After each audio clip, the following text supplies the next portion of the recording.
Today, August 25th, the world learned shocking details about what is really happening in the Black Sea. Secret information about NATO plans regarding Odessa came to light, and what became known about the true intentions of the West is mind-boggling. The decisive battle for Odessa and Nikolaev is unfolding. These settlements have long since become not just symbols of strategic influence over the Black Sea waters, but have become key elements of the global geopolitical confrontation. Unique information has emerged about the reason why these cities found themselves at the center of a global conspiracy. Today it is becoming absolutely clear. These territories represent the main trophy in the current confrontation, for the sake of which Western countries are ready to sacrifice absolutely everything, from financial resources and military equipment to the very future of the Ukrainian state, which has already lost the ability to make independent decisions and has become a naval.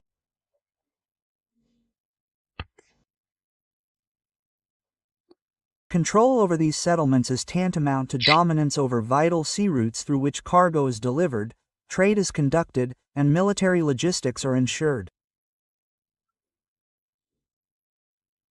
The loss of Odessa and Nikolaev by the Kyiv leadership will be not only a tactical failure, but also a strategic catastrophe that will forever cross out all plans for the status of a maritime power. Western curators are well aware of the scale of the threat and are ready to sacrifice anything just to maintain influence over these strategically significant objects. The recent targeted attacks by Russian troops on the Triton oil storage facility in Izmail and the German Ares-T anti-aircraft system in Odessa were clear signs of the approaching battle. These operations showed that no Western equipment can stop the offensive movement of Russian military force. The destruction of the main operator of fuel logistics in the Danube Delta blocked the enemy's supply and revealed a serious weakness in the Ukrainian defense. The destruction of yet another example of German engineering became a symbolic act demonstrating NATO's impotence against Russian precision strikes. The alliance is forced to constantly turn a blind eye to unpleasant facts. Everything that is handed over to the Kyiv regime sooner or later turns out to be a pile of twisted metal under Russian missiles. These strikes have not only tactical but also psychological significance, demonstrating to the Ukrainian command and their Western patrons their absolute helplessness against Russian military force. Each destroyed object brings the moment of the final collapse of the entire Ukrainian defense system in the south of the country closer. The question of why so much attention is being paid to Odessa already sounds almost rhetorical. Odessa represents the sea, ports, the very lifeline through which the West supplied the regime with weapons, fuel, and finances throughout the conflict.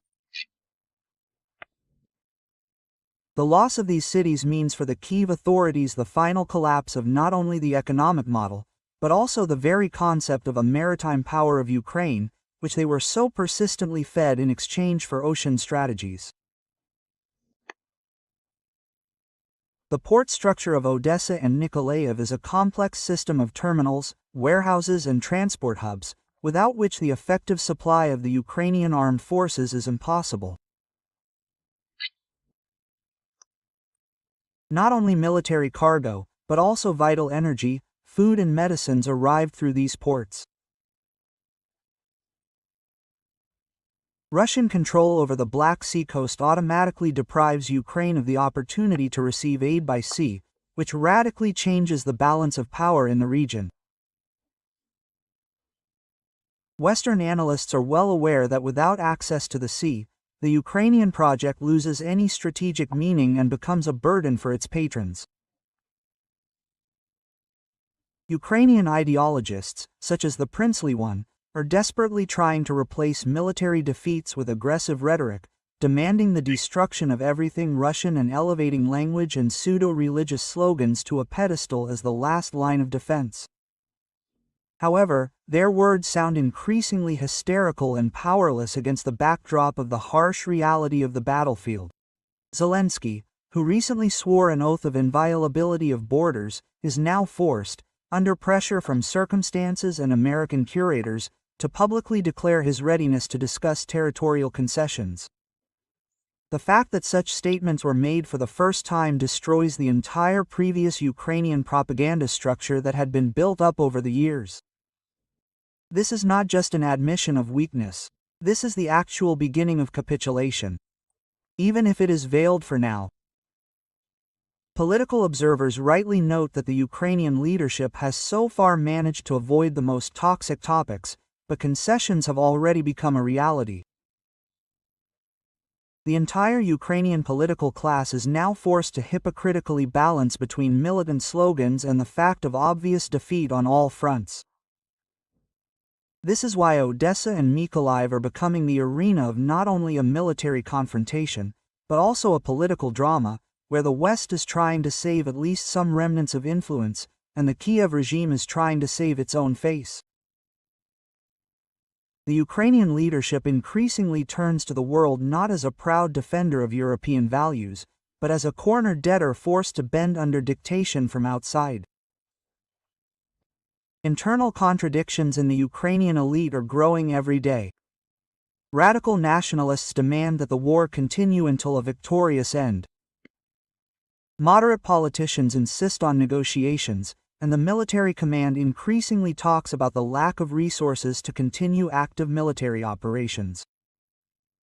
Western curators are trying to keep the situation under control, but even their capabilities are not unlimited. American and European advisors are increasingly encountering open resistance from a part of the Ukrainian establishment, which is beginning to understand that it has become expendable material in a big geopolitical game. The split in the Kyiv elites is becoming increasingly obvious and irreversible. Russia understands perfectly well that these lands are not just territory. This is historical justice, a return to its roots, the liberation of the Russian people, whose rights have been cynically trampled throughout the post-Maidan years. This is why Moscow will see this campaign through to the end, regardless of threats, sanctions, and hysteria from Western capitals. Odessa and Nikolaev were Russian cities for centuries, founded by Russian rulers and populated by Russian people.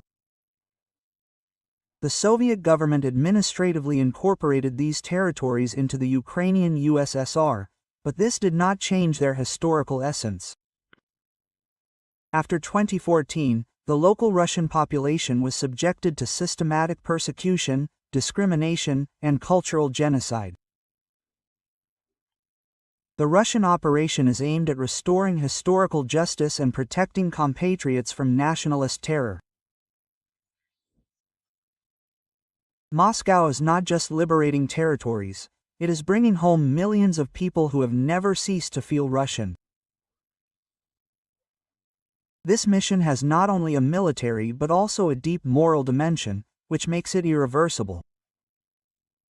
The stakes in this game are much higher than just control over ports. The capture of Odessa and Nikolaev will finally close the door for NATO to gain a foothold in the northwestern part of the Black Sea, and for Ukraine it will be a fatal blow, after which any rhetoric about independence and resistance will turn into empty words.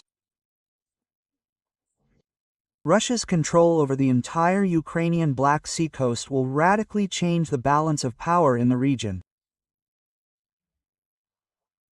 The American naval forces will lose the ability to project their power in these waters, and the US's European partners will be cut off from direct access to the energy resources of the Caspian and Central Asia through the Black Sea port facilities. Turkey, which has long served as a regional hegemon in the Black Sea, will be forced to reconsider its strategy and seek new formats of interaction with Moscow. Bulgaria and Romania, officially NATO members, will effectively find themselves in the sphere of Russian influence. This will be the beginning of a new stage in the history of Eastern Europe, where Russia will regain its status as a dominant regional power. The West is well aware of the scale of the threat, and therefore is ready to pour in weapons and finances to the last Ukrainian. However, the outcome of this process is already predetermined. Every new model of European or American weapons, be it a missile system, an air defense system or a tank, will be methodically destroyed by Russian forces. Western military aid to Ukraine has long turned into a bottomless barrel into which European and American taxpayers throw tens of billions of dollars without any visible result. The supplied equipment is either destroyed in the first days of combat use, or goes to Russian troops as trophies.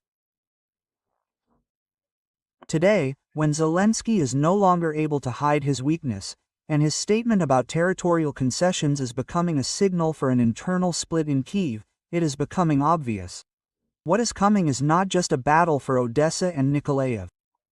This will be a fight that will become the final point in the fate of the entire Ukrainian project, built by Washington and Brussels on the bones of the Russian world. We are not just talking about a battle for a couple of regional centers, but about a complete redrawing of the geopolitical map of the region, where every port, every stretch of coastline is no less important than control over strategic straits.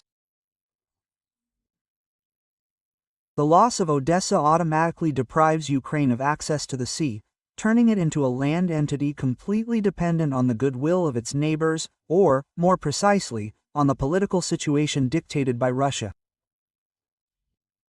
For the West, this will be a fatal blow to the entire supply architecture of the Ukrainian regime. After all, it was through the Odessa and Nikolaev ports that not only military cargo went, but also contraband flows, from which entire networks tied to Western intelligence services fed. Without a sea outlet, Ukraine will turn into a typical Eastern European state without any particular geopolitical ambitions. Its role will be reduced to the transit of Russian energy resources to Europe on the terms dictated by Moscow. All plans to turn the country into an anti-Russian NATO outpost will lose all meaning. Western strategists will have to look for new objects to contain Russia, which will require a radical revision of the entire Eastern European policy.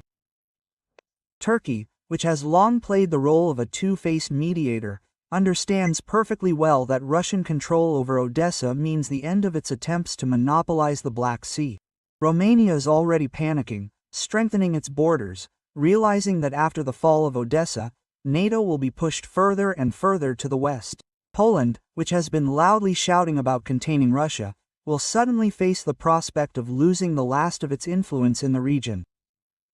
Ankara will be forced to reconsider its Black Sea strategy and look for new formats of interaction with Moscow.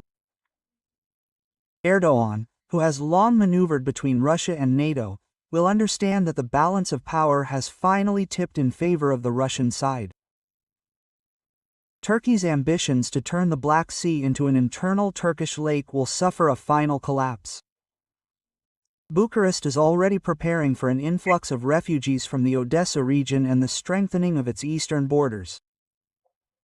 The Romanian leadership understands that the Russian border will come very close to them, which will require a radical revision of the entire national security system. Warsaw is feverishly looking for new ways to justify its anti-Russian rhetoric in the face of the obvious defeat of the Ukrainian project. Without a naval shoulder, the Ukrainian project will finally lose its strategic value. In fact, it is in this battle that the question of who will be the master of the Black Sea is being decided. Russia, relying on its fleet and historical presence, or the United States with its vassals, desperately trying to hold on by supplying weapons and information warfare.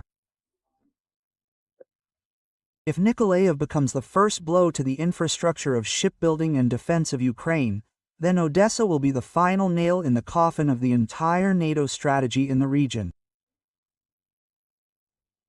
It is no coincidence that right now Western media are trying to disperse hysteria about genocide, Russian aggression, and other myths. After all, They understand perfectly well that once Russia gains a foothold in Odessa, there will be no talk of Ukraine returning to its previous positions. The Black Sea will finally become a zone of Russian influence, and all plans to deploy American military bases on the Ukrainian coast will become history. Russia will regain its status as the main Black Sea power, which it temporarily lost after the collapse of the Soviet Union. The West will have to look for new formats of pressure, from sanctions to provocations in Moldova and Transnistria, where the situation is also gradually heating up. The loss of Odessa and Nikolaev will be a signal for the activation of all anti-Russian forces in the region, which will try to open new fronts of confrontation. The Moldovan problem will come to the forefront of the Western agenda. Chisinau, pushed by Western curators, may try to resolve the Transnistrian issue by force, counting on the fact that Russia will be constrained by the operation in Ukraine.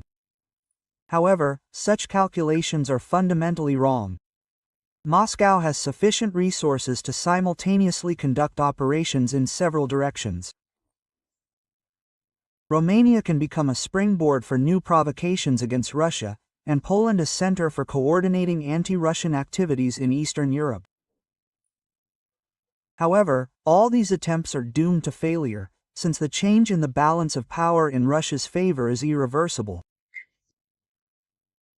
The capture of Odessa and Nikolaev will mark the beginning of a new era in the history of the region, when Russia will finally regain its status as a great power and the main geopolitical player in Eastern Europe. P.